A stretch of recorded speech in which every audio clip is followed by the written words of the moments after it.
권사님으로 부름을 받고 이제 성경봉독의 사역을 시작한 우리 김계경 권사님, 본문이 너무 길어서 조금 미안한데 앞으로 사역 잘 감당하도록 박수 한번 해 주십시다. 여러분들은 지난주보다 조금 젊어진 김영일 목사하고 예배를 하고 있습니다. 2008년 5월 중국 고비 사막에서 아시아 최초의 사막 마라톤 대회가 열린 일이 있었습니다. 약 253km, 600리 길에 6박 7일 동안 달리는 그런 사막을 달리는 대회입니다. 22개국에서 한 90여 명의 선수가 사막의 폭풍, 열사의 태양을 견디며 그 목숨을 걸고 인간의 한계에 도전하는 그런 마라톤입니다. 그런데 이 경기를 취재하던 기자들의 눈시울을 뜨겁게 한 두 명의 한국 선수가 있었습니다.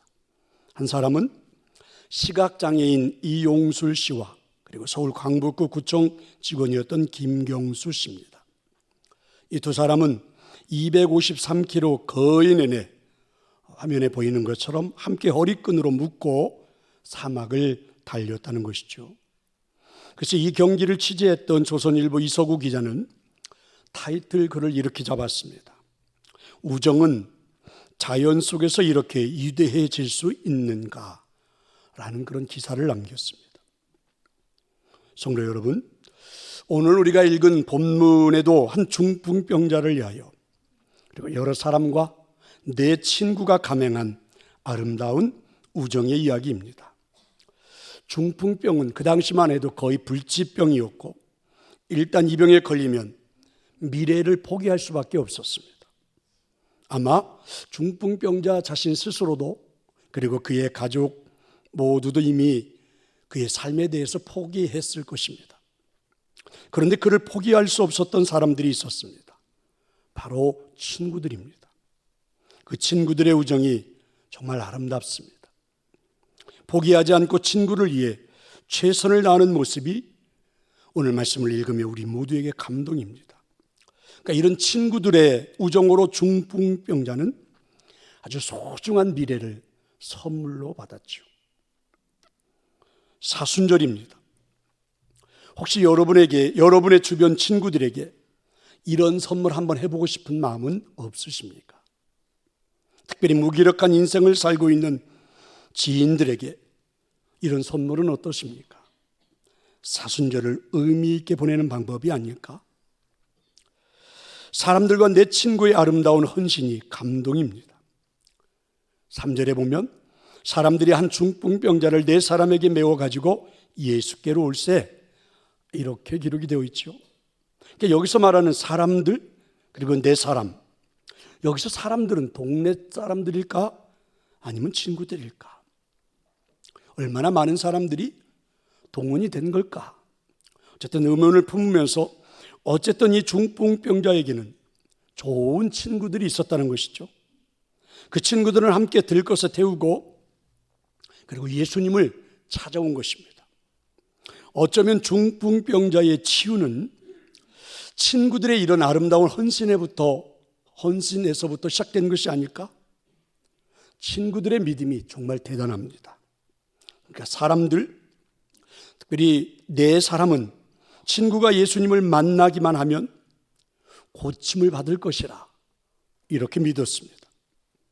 그래서 그들은 할 수 있는 수단, 할 수 있는 방법을 다 동원해서 친구를 들것에 싣고 그리고 지금 예수님께 데리고 오고 있는 중입니다. 중풍병자는 친구들의 헌신이 얼마나 고마웠을까? 하지만 그 친구들의 도움으로 예수님을 찾아가고 있는 그 길거리 도중에서 이런 생각도 품을 수 있지 않았을까? 나 같은 불치병을 어떻게 고친다고? 이런 소극적인 생각이 들지는 않았을까? 괜한 헛걸음만 할지도 모른다고 친구들에게 돌아가자고 말하지는 않았을까? 예수님이 그를 결정적으로 고치신 이유를 성경은 여러분 어떻게 증거하고 있습니까? 5절을 보십시오. 예수께서 그들의 믿음을 보시고 저희의 무엇을 보셨다고 하십니까? 믿음입니다. 친구들의 믿음입니다. 이상하지 않습니까? 예수님은 중풍병자의 믿음을 이야기하지 않지요. 들것에 중풍병자를 태우고 찾아온 친구들의 믿음을 보신 것입니다. 한마디로 중풍병자 친구들의 믿음이 이런 기적을 일으킨 것입니다. 성도 여러분, 이 말씀이 어떻게 들리십니까? 오늘 예배하는 여러분에게는 이 말씀이 어떻게 들리시나요? 내 주변에는 우리가 믿음의 헌신을 하기만 하면 이 미래를 선물로 받을 수 있는 사람들이 있지 않을까? 물론 헌신 자체는 쉬운 게 아니죠. 하지만 내가 헌신하면 행복한 삶을 선물로 받을 수 있다는 말이 우리 가슴을 울리지 않습니까? 내가 믿음의 헌신을 할 수만 있다면 여러분, 기적이 일어날 수 있다고 하는데 이런 생각을 품어볼 수 있지 않겠습니까? 중풍병자는 이미 포기한 사람이죠. 왜 그럴까요? 그 당시 중풍병은 불치병이었기 때문에 그렇습니다. 여러분, 미래가 없다는 말이 얼마나 슬픈 이야기입니까? 죽음이 찾아올 순간만을 기다리고 있다니 숨을 쉬고 있기에 살아있는 것뿐입니다. 이러다가 더 이상 움직일 수 없을 때가 되면 세상을 떠나겠지요. 하지만 이 중풍병자에게는 그에게는 친구들이 있었지요. 어떤 친구들입니까? 자신에게 미래, 내일이라는 것을 생각할 수 있도록 헌신해주는 친구들입니다. 미래의 꿈을 갖게 해주는 친구들입니다. 나를 걸을 수 있다고 믿어주는 친구들입니다. 우리 주변에는 이런 친구들을 기다리는 사람들이 얼마나 많이 있을까? 사순절을 경건하게 보내기에 기도하는 우리에게 들려오는 음성이 아닐까? 주님의 십자가를 묵상하며 한 발 한 발 걷고 있는 예배하는 우리에게 헌신을 하라는 음성이 아닐까요? 우리 주변에는 그렇게 기다리고 있는 친구들이 많다는 하나님의 음성이 아닐까요? 우정에 관한 아름다운 시 한 편이 있는데요, 고함석헌 선생의 그 사람을 가졌는가라는 그런 시가 있습니다. 제가 한번 읽어드리겠습니다. 그 사람을 가졌는가? 말리길 나서는 길 처자를 내맡기며 맘 놓고 갈 만한 사람, 그 사람을 그대는 가졌는가? 온 세상 다 나를 버려 마음이 외로울 때에도 저 맘이야 하고 믿어지는 그 사람을 그대는 가졌는가? 탔던 배 꺼지는 시간 구명대 서로 사양하며 너만은 제발 살아다오 할 그 사람을 그대는 가졌는가? 불의의 사형장에서 다 죽여도 너희 세상 빛을 위해 저만은 살려두거라 일러줄 그 사람을 그대는 가졌는가? 잊지 못할 이 세상 놓고 떠나려 할 때 저 하나 있으니 하며 빙긋이 웃고 눈을 감을 그 사람을 그대는 가졌는가?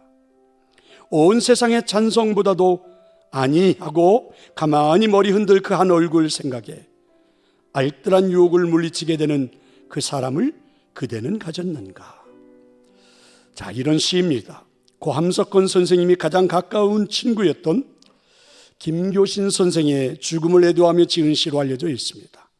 이 두 분은 동경 유학 시절 만나가지고 일본의 기독교 사상가인 우찌무라 간조의 영향을 받아서 한국에 돌아와 성서조선 기독교 운동을 펼치기도 했던 그런 분들입니다.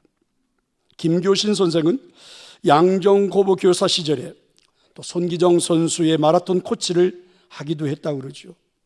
나중에는 일제에 의해서 감옥에 투옥되기도 했지요. 이분은 흥남 질소비료 공장에서 노동자들을 위해서 일하다가 장티푸스에 걸려 갑작스럽게 사망을 하게 된 겁니다. 그때 함석헌 선생님이 지었던 시가 바로 그 사람을 그대는 가졌는가 라는, 그래서 두 분의 아름다운 우정의 감동적인 이야기입니다. 그래서 이 시를 놓고 나태주 시인은 이렇게 썰을 냈습니다. 아, 이런 시도 있었구나. 고개가 절로 숙여진다. 어찌 저 말씀을 가슴에 안으랴.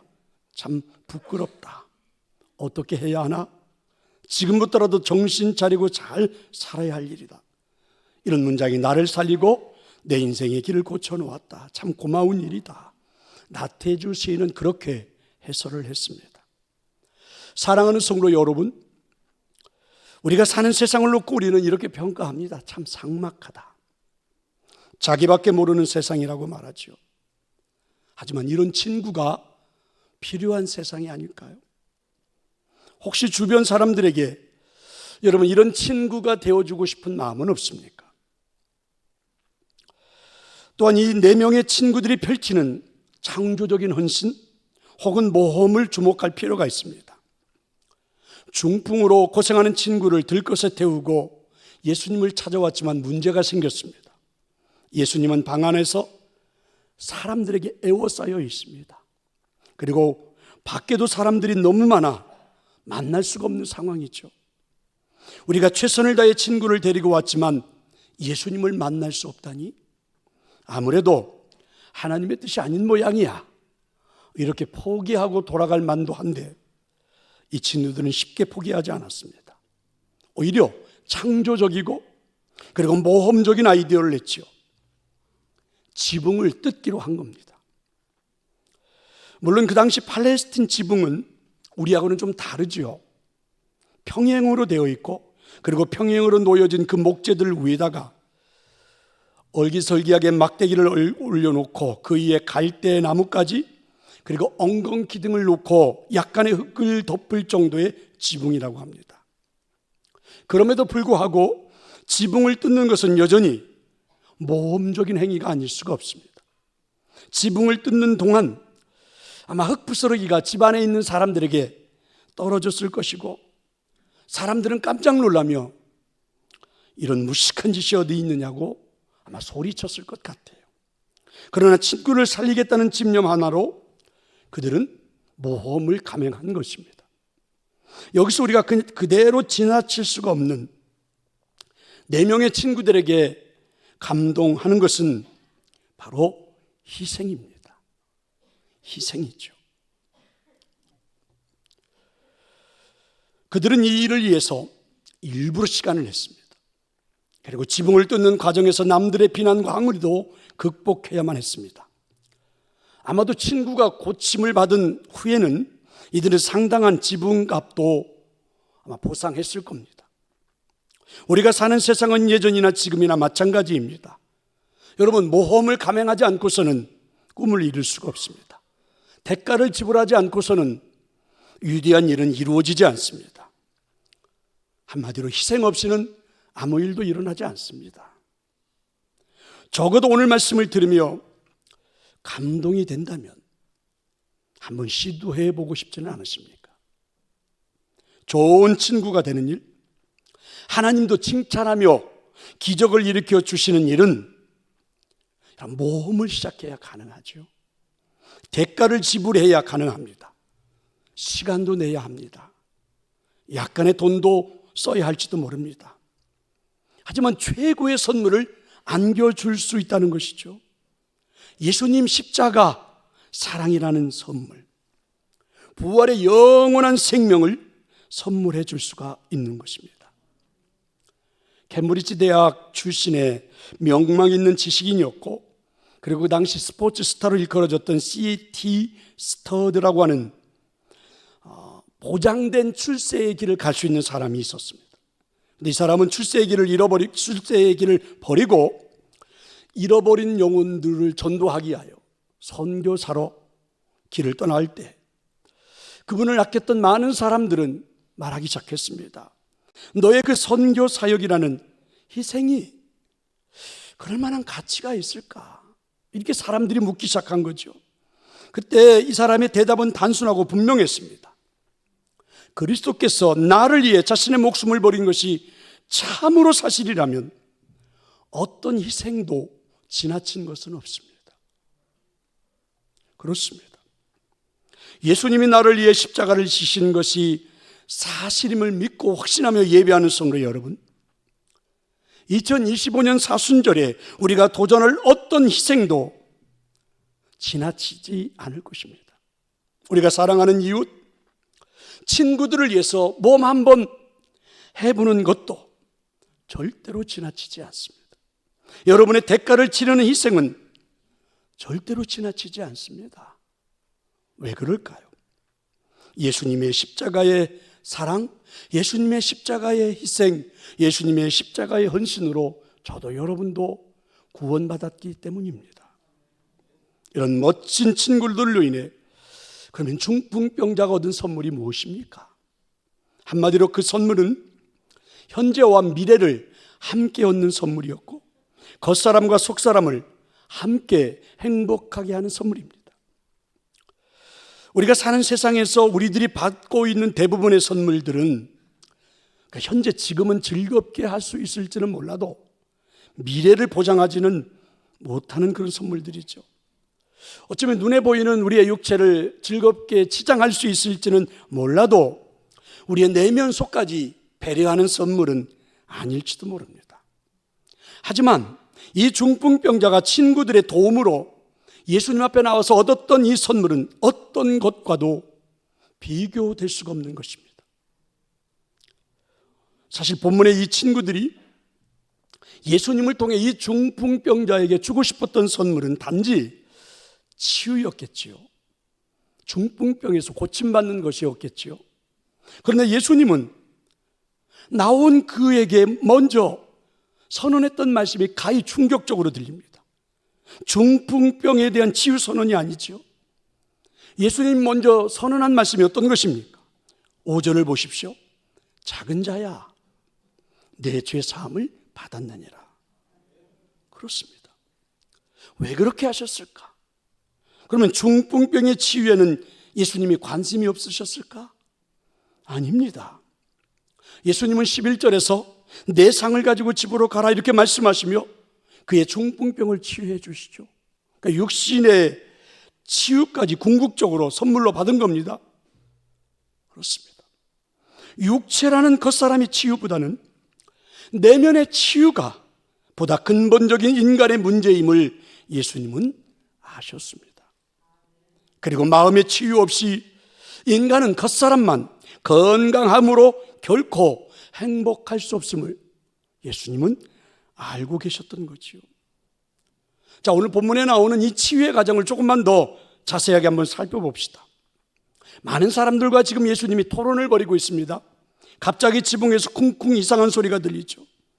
이내 흙덩어리가 떨어지기 시작합니다. 사람들이 무슨 일인가 하며 소리치기 시작했죠.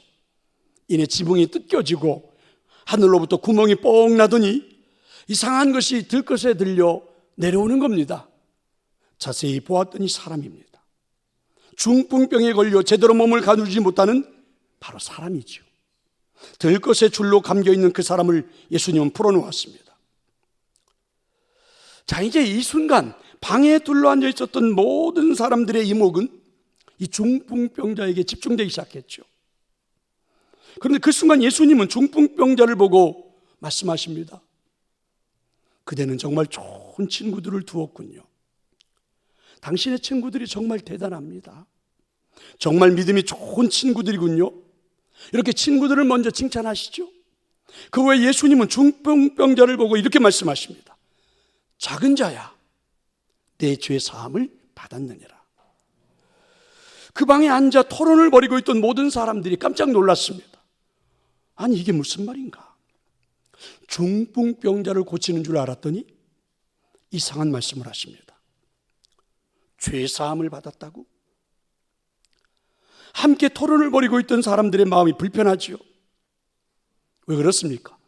이들은 이미 율법을 배웠고 연구했던 사람들의 생각이 죄 사함은 하나님만이 할 수 있는 일이 아닌가? 그럼 이분이 하나님이신가? 신성모독 아니야? 이렇게 갈등하고 있는 사람들의 마음을 예수님은 아시고 그 다음에 말씀을 이어가시죠. 9절입니다. 그렇다면 중풍병자에게 내 죄 사함을 받았느니라 하는 말과 일어나 내 상을 가지고 걸어가라 하는 말 중에서 어느 것이 쉽겠느냐? 방 안에 토론을 벌이고 있던 사람들을 위해서 예수님은 지금 중풍병자를 만나는 게 아니죠. 믿음이 좋은 친구들에게 감동을 받고 그리고 예수님은 중풍병자에게 주목하고 계시는 것입니다. 방 안에 토론을 벌이고 있는 사람들을 위해서 이 중풍병자를 고치고 있는 것이 아니란 말씀입니다. 예수님은 방 안에 함께 토론을 벌였던 사람들의 반응이 이상하게 나타나도 상관없습니다. 중풍병자에게 관심을 가지십니다. 중풍병자에게 어느 것이 쉽겠느냐? 이런 질문이 아닐까? 이 병자에게 가장 행복한 일이 무엇인가? 이런 질문이 아닐까요? 그러니까 먼저 이 중풍병자가 치유되어야 하는 것이 무엇인가? 이런 질문이 아닐까? 여러분, 우리가 생각해 봐도 마음이 아닙니까? 이 사람의 상처가 아닐까?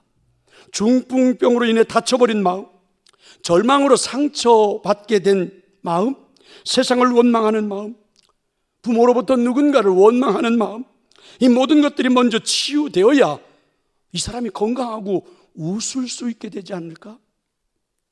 사실 우리도 마음의 평강을 되찾아야 온전한 건강이 회복되었다고 할 수 있는 것 아닙니까? 그래서 이 사람 마음의 상처를 먼저 어루만지시는 것이 아닐까요? 이것이 바로 진정한 치유가 아닐까? 그래서 예수님은 이 사람의 마음의 상처를 치유하시고 그리고는 선포하십니다. 11절이죠. 내가 내게 이르노니 일어나 내 상을 가지고 집으로 가라. 할렐루야. 육신의 질병도 치유해 주신 겁니다. 온전한 회복이죠. 최고의 선물입니다. 가장 값진 선물입니다. 더 이상 좋은 선물은 없습니다. 제가 생각할 때 이 중풍병자는 정말 횡재했어요. 아니, 이렇게 좋은 선물을 받다니 말입니다. 사실은 그를 메고 왔던 4명의 친구들, 더 많은 사람들은 이런 선물은 생각하지도 못했을 겁니다. 하지만 예수님은 최고의 선물을 주신 것이죠. 한편의 드라마를 보는 것 같습니다. 우리 삶에 이런 드라마가 펼쳐지면 우리가 살고 있는 세상이 참 따뜻해질 수 있는 그런 말씀 아닙니까? 사랑하는 성도 여러분, 여러분 주변의 지인들에게 이런 값진 선물을 주고 싶지 않으세요? 사실은 우리 주변에 이런 선물이 필요한 분들이 많지 않습니까? 한번 도전해 보시면 어떻겠습니까? 이런 멋진 선물이 준비되어 있는데 여러분 한번 용기 내어서 한번 시도해 보시면 어떻겠습니까? 여러분 한번 희생을 각오하고서라도 한번 시도해 보시면 어떻겠습니까? 저는 오늘 여러분에게 그런 은혜가 있기를 축원합니다. 한 가지 이야기를 하고 설교를 마치려고 합니다. 세계 1차 대전 중에 두 친구에 대한 아름다운 이야기가 있죠.